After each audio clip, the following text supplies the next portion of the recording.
Shanghai, China vented on Thursday after President Trump signed new human rights legislation covering the protest-racked city of Hong Kong. It denounced the new law as illegal interference in its own affairs. It summoned the American ambassador for the second time in a week. It vowed retaliation. The threats sounded severe. They also sounded empty. Behind the harsh rhetoric, China has few options for striking back at the United States in a meaningful way. And it has bigger priorities, namely, ending the increasingly punishing trade war between the two countries. Though both sides are talking about their willingness to reach a deal, they have yet to sign even an interim pact that would head off potentially damaging new tariffs less than 3 weeks from now. On Thursday, Beijing's main agency on trade remained quiet on the legislation even as other officials railed against it, suggesting that the government remained open to a trade deal and would let the volatile issue of Hong Kong simmer, at least for now. Beijing will make a lot of noises but they can't afford to do much, said Steve Tsang, director of the SOAS China Institute in London, a research center. The trade deal is so important to the Chinese that they won't let anything upset it. On the face of it, President Trump's signature on 2 bills looks like a direct brushback against Beijing's rule over Hong Kong. The former British colony operates under its own laws but has come increasingly under the sway of Beijing, one reason behind the increasingly violent protests that have troubled the Chinese territory for 5 months. The first bill authorizes the American government to impose sanctions on Chinese or Hong Kong officials responsible for human rights abuses there. The second bill bans the sale of American-made tear gas, rubber bullets, or other crowd control equipment to the Hong Kong authorities. China's reaction was immediate but unspecific. It summoned Terry Branstad, the American ambassador to China, to complain about the Hong Kong legislation, after doing the same thing just 3 days ago. Hu Zijin, the well-connected editor of the nationalistic Global Times tabloid, said China could retaliate by banning the legislation's drafters from China and Hong Kong, a move that would be symbolic at best. At a daily news conference in Beijing on Thursday, Geng Shuang, a spokesman for China's foreign ministry, said Beijing may take unspecified countermeasures. This so-called act will only make the broad Chinese people, including their compatriots in Hong Kong, more aware of the sinister intentions and hegemonic nature of the U.S., he said, adding that the plot of the U.S. side is doomed to failure. Still, asked about trade, Mr. Geng said only that the United States should not implement the law so as to not affect China-U.S. relations. And at its weekly news conference on Thursday, China's Commerce Ministry, the arm of the Chinese government directly involved in trade talks, did not mention the American legislation. The Trump administration has sent its own signals that it does not want the Hong Kong legislation to derail trade talks. Mr. Trump signed the bills in private, outside the presence of lawmakers, photographers, and television crews. He also said, without offering specifics, that some of the provisions might infringe on the constitutional prerogatives of the presidency to oversee foreign policy, suggesting he may not implement them. While the Chinese government sees the unrest in Hong Kong as a test of its strength and authority, it has reasons to put the economy first. The trade war has contributed to an economic slowdown that has sent growth to its most sluggish pace in nearly 3 decades. Economic indicators in recent weeks suggest the slowdown has continued, if not worsened. The Communist Party governs with undisputed power in China based on a promise of a better life, so a slowdown could present a direct challenge to its rule. At the same time, China has come to realize in recent weeks that it needs massive imports of meat to offset an epidemic that has killed half or more of the country's pigs.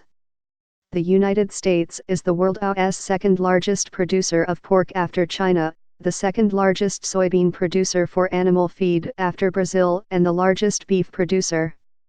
China and the United States are far from ending their trade war. But both sides are trying to reach a stopgap pact, called the Phase 1 Trade Agreement. Reaching a deal could forestall another round of American tariffs set to go into effect on December 15 on even more Chinese imports, including consumer goods like smartphones and laptops.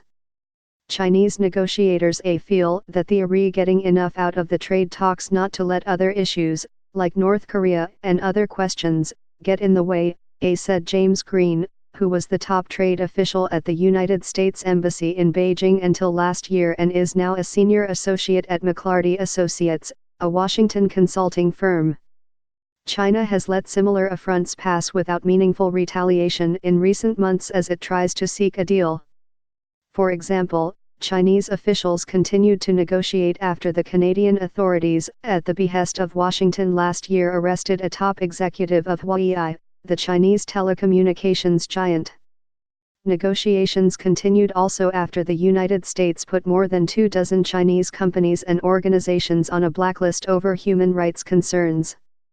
Beijing could take a similar approach to Hong Kong, where its problems would be difficult to solve quickly in any case.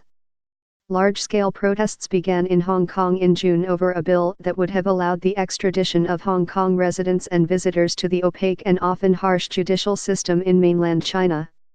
While that Hong Kong government bill was finally withdrawn this autumn, protesters have broadened their goals to include the introduction of universal suffrage and a general amnesty for several thousand demonstrators who have been arrested at protests.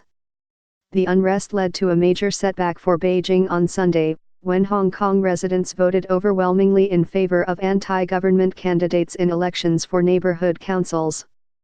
The results signaled broad discontent with the territorial's Beijing-aligned leaders and undermined a Communist Party narrative that a silent majority in Hong Kong opposed the protests but dared not speak out. Despite the setback, Beijing may now have the freedom to play the long game with Hong Kong. Tensions have eased and street violence has subsided considerably since the vote. Sunday's elections were held with minimal disruptions. Even before the vote, Hong Kong's stock market had begun to climb again, even though the territorial's economy has fallen into a recession for the first time in a decade.